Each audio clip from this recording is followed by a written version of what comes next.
नमस्कार, मैं तमन्ना कक्षा 11वीं से यदुवंशी शिक्षा निकेतन हांसी जिला हिसार की छात्रा आज गांधी ग्लोबल कंपटीशन में भाग लेने के लिए सुब्बाराव शिक्षा संस्कारशाला और विद्यालय परिवार को अपना आदर प्रकट करती हूँ। गुलामी क्या है ये हम क्या जाने, हमने तो आज़ादी में सांस ली है।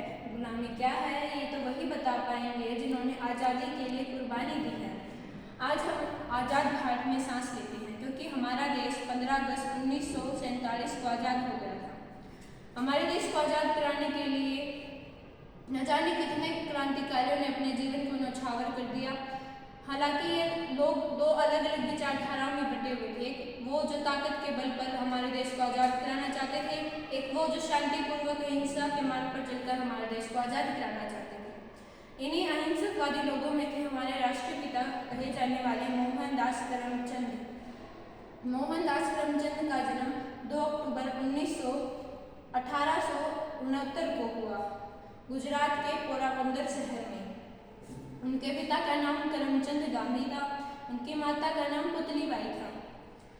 हालांकि जन्म के कुछ साल बाद ही गांधी जी का परिवार राजकोट आ गया और 9 साल की उम्र में गांधी जी ने अपनी स्कूली पढ़ाई वहीं से शुरू की। 13 साल की उम्र में गांधी जी की शादी उनसे 1 साल बड़ी कस्तूरबा से हो गई थी। 15 साल की उम्र में गांधी जी के पिता का निधन हो गया था और इसी दौरान 1 साल बाद गांधी जी की पहली संतान हुई, जिसके जन्म के कुछ दिन बाद ही मृत्यु हो गई थी। गांधी जी 1888 में अपनी अहमदाबाद से हाई स्कूल की पढ़ाई पूरी करते हैं।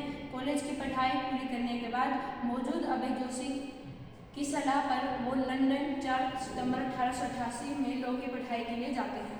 1891 में गांधी जी लंदन से अपनी पढ़ाई पूरी करके वापस आते हैं, लेकिन इस दौरान उन्हें नौकरी के लिए भागदौड़ करनी पड़ती है। 1893 गांधी जी को अब्दुल्ला एंड कंपनी में नौकरी मिलती है। इस सिलसिले में वो 1 साल के लिए साउथ अफ्रीका जाते हैं।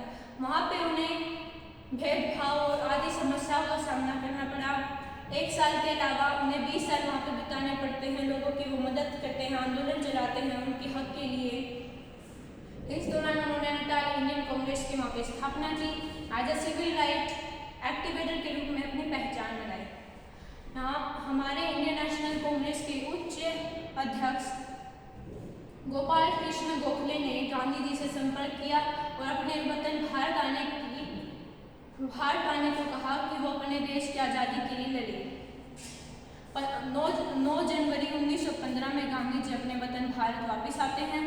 वो देश के अलग अलग हिस्सों में आंदोलन करते हैं, जैसे कि अहमदाबाद में उन्होंने किसानों के हक के लिए आंदोलन किए। ऐसे अलग अलग इलाकों में आंदोलन करने से वो देश में एकता की भावना को जन्म देते हैं। और फिर 1922 में असहयोग आंदोलन गांधी जी द्वारा चलाया जाता है, जिसमें अंग्रेजी चीज़ों का इस्तेमाल करना बंद हो गया था। इस दौरान गांधी जी की 2 साल के लिए गिरफ्तारी होती है, लेकिन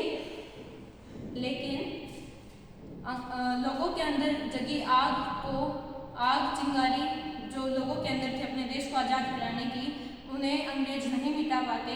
और इसी दौरान गांधी जी दांडी मार्च, क्वाइट इंडिया मूवमेंट जैसे बहुत बड़े आंदोलन चलाते हैं। उन्हें बहुत से क्रांतिकारियों का साथ मिलता है और अंत में हमारा देश 15 अगस्त 1947 को आज़ाद होता है। देश में आज़ादी का माहौल छाया हुआ था, लेकिन 30 जनवरी 1948 में गांधी जी की हत्या कर दी जाती है। किसके द्वारा? नथुराम गोडसे के द्वारा। फिर नथुराम गोडसे को 15 नवंबर 1969 में नथुराम गोडसे को 1969 में 15 नवंबर की वो फांसी की सजा दी जाती है। गांधी जी जब तक जीवित थे अहिंसा को ही हर चीज़ का जवाब मानते रहे, लेकिन जब भी गांधी जी की मृत्यु के बाद उनकी सीख और संस्कार आज भी हमारे साथ हैं। अंत में मैं गांधी जी के लिए कुछ पंक्तियां कहना चाहूँगी। धोती वाले बापू की ये ऐसी एक लड़ाई थी, धोती वाले बापू ना गोले बरसाए उन्होंने ना बंदूक कभी चलाई थी, ना गोले बरसाए उन्होंने ना बंदूक कभी चलाई थी।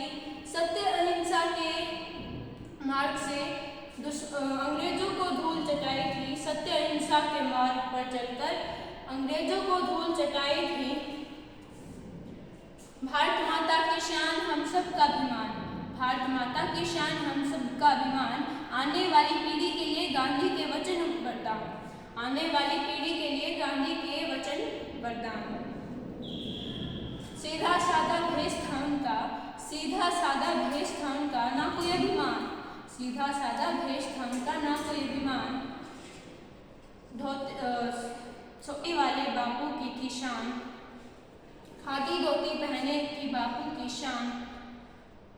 नहीं खुद को थी ये आस्था, शरीर में नहीं थी ताकत फिर भी दिल में था आजादी का विश्वास। सलाम करते हैं हम ऐसे क्रांतिकारी को जिन्होंने हमारे देश के लिए अपनी कुर्बानी दे दी। धन्यवाद, आपका दिन शुभ हो। जय हिंद, जय भारत।